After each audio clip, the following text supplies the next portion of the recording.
Howdy folks, you like blood, violence, freaks of nature, then come on down. Dude, I'm just paying homage to my favorite horror character of all time. What? Just cut to the review already. Violence, freaks of nature, well then come on. You're all gonna laugh. Welcome back to season 2 of Phantom of the Indie Review. Let's fucking go. I am your host, G. Ober. It's supposed to say Jerry Ober Dill. And today, we're gonna be ranking them one by one by one, the Rob Zombie cinematography. Not all of them, because fuck the monsters. I don't really recall Lords of Salem too much. So we're just gonna rank the ones I want to rank. Get over it, sucker. First, we're gonna play my rendition of Dragula. What if I play like a beautiful rendition of fucking Dragula on the acoustic guitar, like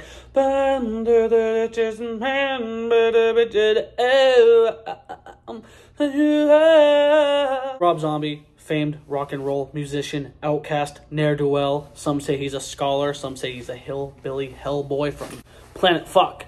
Someone said that to him once. We know his over-the-top characters, his piss-poor writing, and his fucking obsession with casting his wife in every movie. Like, bro, it's very noble of you to have her in it, but she's a god-awful actress 9 times out of 10. It's like when Kevin Smith casts his daughter. I'm sorry. Whether or not you love Rob Zombie, there's got to be one of the movies that he has that really makes you unnerved. And today we're going to rank them, as I stated that previously. So let's get down to the nitty-gritty. We got 6 movies on the docket, and I'm going to pick them apart.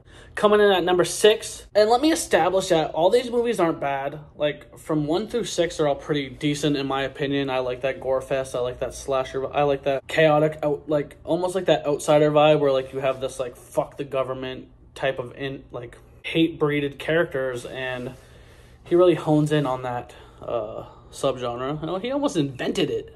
I don't know. We got 31 from 2016. The only memorable part about this movie that I happen to think is exceptional is Richard Brake's portrayal as Doomhead. Other than that, I remember when they revealed this movie was coming out, they just had the poster of like that old man with the clown face, and the possibilities were endless.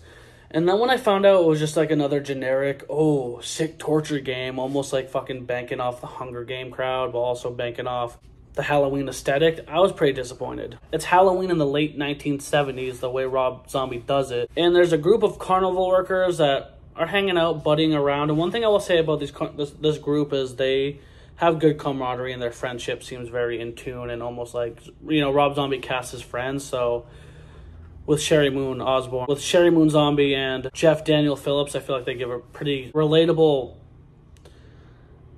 relationship, and I really think that they kind of carry the load in this movie. They're traveling the countryside late at night in the spooky middle of nowhere.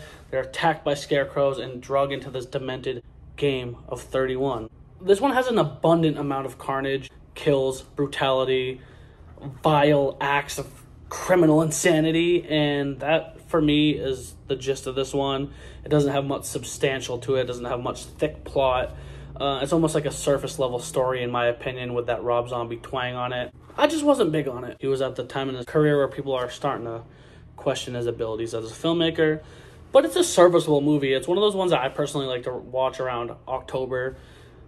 It just doesn't have much bone to it. But my biggest thing for this movie, I mean, it's got to be on the list, but my biggest thing is Richard Brake being introduced more prominently into his films. I feel like that really carried it. Number 5 on this list is going to have to be Halloween. I mean, this movie gets a lot of flack. A lot of times people want to belittle and, you know, undermine what Rob Zombie had entail for doing this film and this little mini reimagining of the franchise, but I feel like he did exactly what you should do when you make a remake. A lot of times people want to do the shot-for-shot recreation bullshit, or they want to, you know, safely follow a fine line and be like, oh, it's almost similar, but it's a little different. Like, I feel like he genuinely twisted the narrative and made it a lot different. And in his image, again, it has that psycho hillbilly babble bullshit that you're used to with this movie. A lot of people don't like that whole introduction of how the family is just sick, gutter dump trash, and how he was affected by that, but that makes sense to me. Like, I know at this point in time,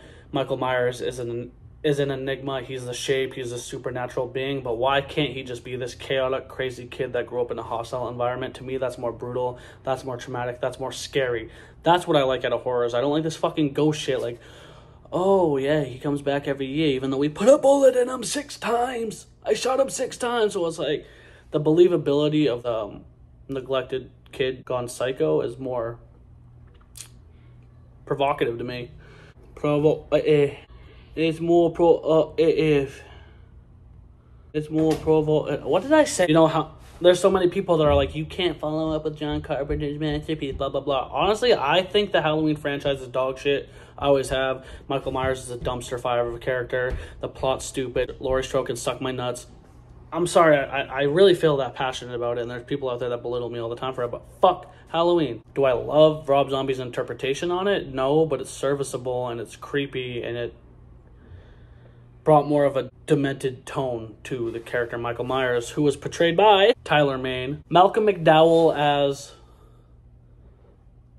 Dr. Loomis, to me, is so condescending and cocky and just not right for the part, in my opinion. You gotta love Malcolm from his iconic roles in A Clockwork Orange, but to me, I just feel like they took that Loomis character, who was almost like the backbone of the Halloween franchise, and just kind of pissed on him. Not in a way where it's like, you can't replicate the greats. It's more like they had a chance to make a more refined version, and they went for that generic trope of the money-making buffoon. And to me, that didn't hit well. Scout Taylor Compton as the Laurie Strode character. She was serviceable. I feel like he found a great pick in her. And the little fucker that played Michael Myers. Who played Michael Myers? Apparently his name is Dag Ferch. Dog Fart? I don't know, whatever the fuck his name is. He's creepy looking. He freaks me out when I see him on screen. And the fact that he beats the shit out of Spy Kid, that's traumatizing to me too. But other than that, it was a fun remake. Again, another one to put on around Halloween time. We're in the sweet final 4 already. This one might break a lot of fans' hearts, but to me, I am not a huge fan of 2005 black horror comedy, The Devil's Rejects. I don't understand why it's labeled as a black comedy. Like, I understand with, like, and I feel like it honestly was marketed in a way where you have, for example, 1974's The Texas Chainsaw Massacre, one of the most iconic, re-evaluated horror movies of all time. The sequel came out in the 80s, and that was a black comedy. To me, they're trying to say that The Devil's Reject is a black comedy sequel on the behalf of House of a Thousand Corpses, which, as we know, House of a Thousand Corpses was a heavy influence on Texas Chainsaw Massacre. But I really feel like, if anything, House of a Thousand Corpses should be labeled as a black comedy. Neither should be, but if I had to pick one, definitely not The Devil's Reject. So this movie is fucking gut-wrenching, haunting, very disturbing, like soul-crushing, even to the point where Bill Moseley said that he kind of had to step away from set and like take some time, because being in that visceral state of mind was really taxing on him. And Bill Moseley's a sweet guy. He's a fucking sweet hot. So for him to feel that torture and torment was really hard on him. This movie, again, the reason this movie is so low on the list for me is because of all the plot holes for a sequel. Like, you have House of a Thousand Corpses, which is like the supernatural slasher film. And I'll talk about that more, but the fact that part 2 is so more like raw and set in reality, it ignores all these previous questions where you're like, what the fuck is going on? Like, you had like these, it's like if you had like Hellraiser come out, like the first Hellraiser, he's like this demon spawn, and then part 2, he was just like this normal guy. But like, no, there's no hell involved. Kind of like that. I don't know, like, it's just like, why would you have all these supernatural elements like Dr. Satan, the underground well, the summoning of like this demonic force, and then all of a sudden they are now gritty real life people, which it's not the fact that they're real, it's not the fact that it's too cut back in the supernatural aspect, it's the fact that there's not even a sprinkle of it. So here's this fantastical movie, and part 2 is now grounded in modern day, and it's going to ignore all the chaos that just happened. That to me is a little funky. Sid Haig gives a killer performance as Captain Spaulding, less of a meme, more in-depth character. You have, obviously, Bill Moseley and Sherry Moon as Baby and Otis. And, again, I feel like Rob Zombie is very good at creating emotional investment in characters, especially for the killers. Like, there are a lot of people that root for these killers throughout the film, even though they do some, like, unspeakable things that actually make you wince. Like, when I watched this movie, I was very disturbed. I was almost like, it wasn't scary as much as it was like, oh man, that makes me you make the Lord very nervous, very uncomfortable. So I'll give him props to that. It's a very quotable movie. Bill Moseley has some epic dialogue. And everything is so grimy and outdated and feels like such a 70s movie. Like House of a Thousand Corpses feels like a giant, beautiful set piece. The attention to detail Rob Zombie had on a very small budget really captured the ambiance and like dark, gritty dankness of this movie, and I appreciate that. Number 3 is Halloween 2.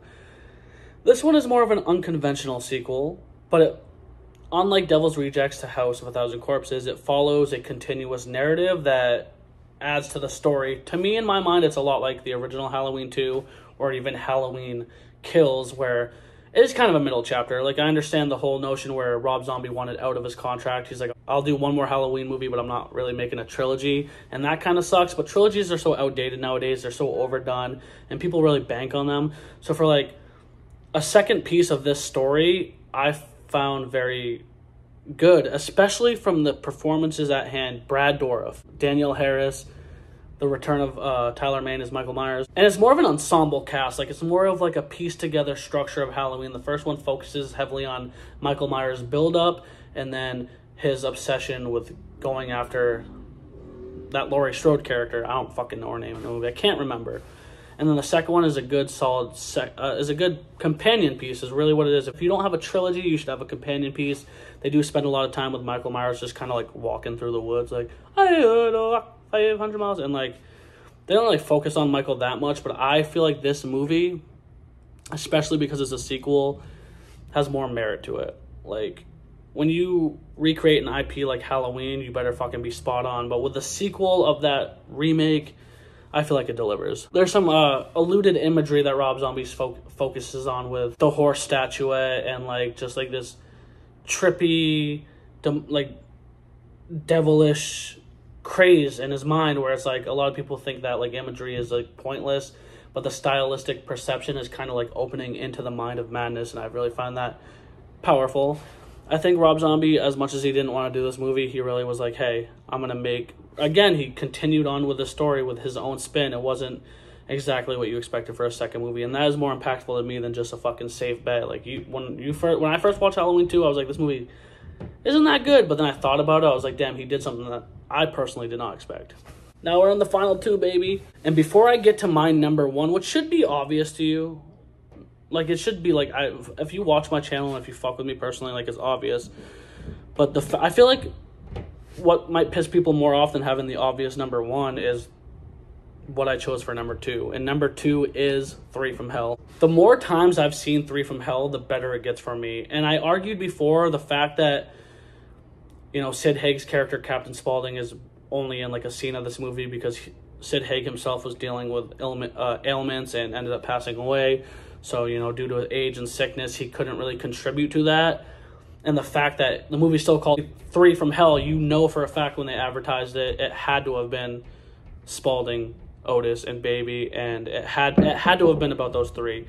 And as he developed the script and clearly didn't have Haig to work with, this movie still works. Like, I feel like I made an argument before where I was like, I feel like you could just take out Captain Spaulding's character and just have Richard Brake's character, Foxy Coltrane, in it, but my friend Young Death made an argument where he was pretty pivotal.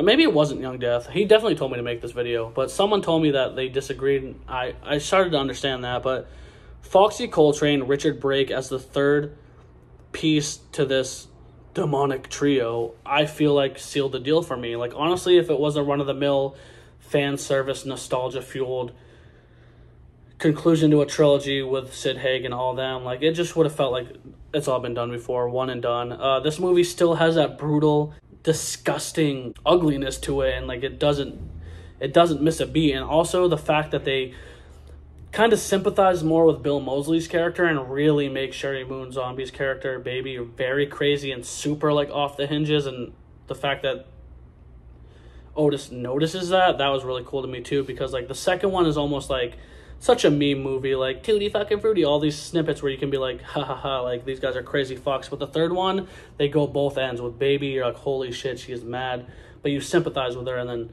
Otis, where you're like, all right, like I kind of fuck with them.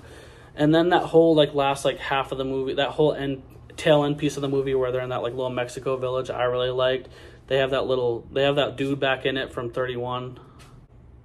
But yeah, it's a good movie. It's pretty disturbing all around. I don't know. I found this movie more fascinating. I like that whole documentary style at the beginning because, as we know, since 2005, the Devil's Rejects, it was 14, 15 years since this one came out. So they almost like acknowledged it as like this piece of macabre history that was like focused on in the past with all these fanatics and people and news anchors kind of like reacting to it. So it gives you this reason to reintroduce yourself to these characters, but then follow what they're doing now.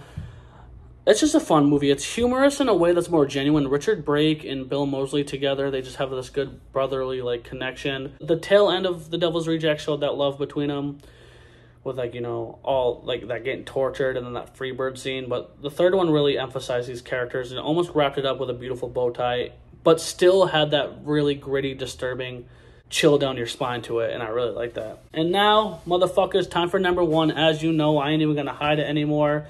My number one Rob Zombie movie is House of 1000 Corpses. This movie set the tone. Rob Zombie, huge megastar musician, gets handed a bunch of money from Universal. They say, make whatever movie you want. They end up fucking hating the movie. They're like, this is not gonna cater to our image. Let's shelf it. And he just sat on this masterpiece.